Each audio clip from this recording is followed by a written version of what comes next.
আসসালামু আলাইকুম সবাইকে। সবাই কেমন আছেন?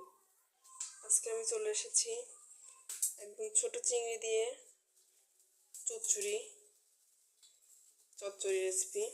এখানে আমি ছোট চিংড়ি কেটে নিয়েছি, পেঁয়াজ 4টা পেঁয়াজ আর 10টা কাঁচামরিচ, 3টা টমেটো এবং পেঁয়াজ, আলু আর ডাঁটা কেটে নিয়েছি।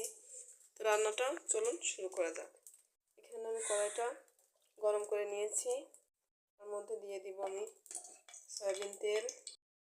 তেলটা গরম হয়ে গেলে আমি দিয়ে দিব পেঁয়াজ এবং কাঁচামরিচটা।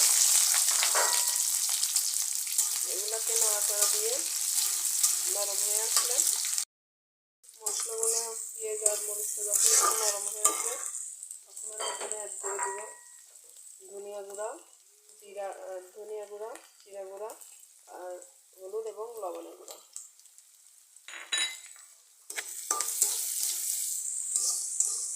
এখন আমি এখানে দিয়ে দিব বেছে রাখা চিংড়ি মাছগুলো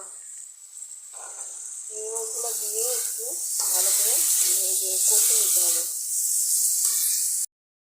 দিয়ে কষানো হয়ে গেছে, এখন আমি এখানে দিয়ে দিব দিয়ে রাখা সবজিগুলো।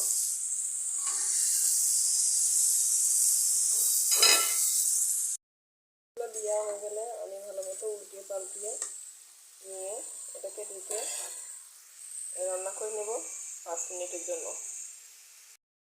ঢাকনাটা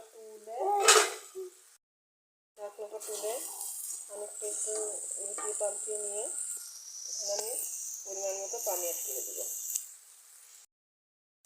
পানিটা অ্যাড করা হয়ে গেলে পরিমাণ মতো পানিটা অ্যাড করা হয়ে গেলে আমি এটা সুন্দর করে নাড়া দিয়ে ঢেকে রান্না করে নিব বলক আসা অবধি। এই তো আমার তরকারিটি সবজিগুলো বলক উঠেছে, মোটামুটি 50% সেদ্ধ হয়ে গেছে। এখন আমি এখানে কেটে রাখা টমেটোগুলো দিয়ে দিব।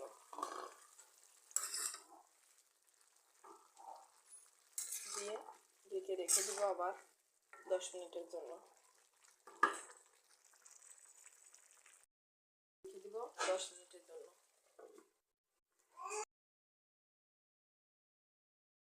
এই তো আমি আবারও ঢাকনাটা তুলে সবজিগুলোকে উল্টে পাল্টে দেব।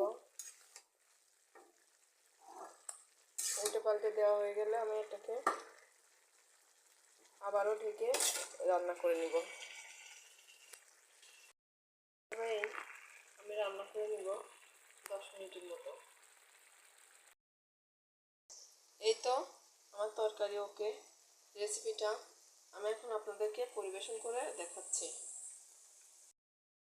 তো আমার ছোট চিংড়ি দিয়ে সবজি দিয়ে চচ্চড়ি কমপ্লিট। আমার রেসিপিটি যদি ভালো লাগে সবাই লাইক, কমেন্ট এবং শেয়ার করবেন এবং আমার চ্যানেলটাকে সাবস্ক্রাইব করে রাখবেন। ধন্যবাদ সবাইকে।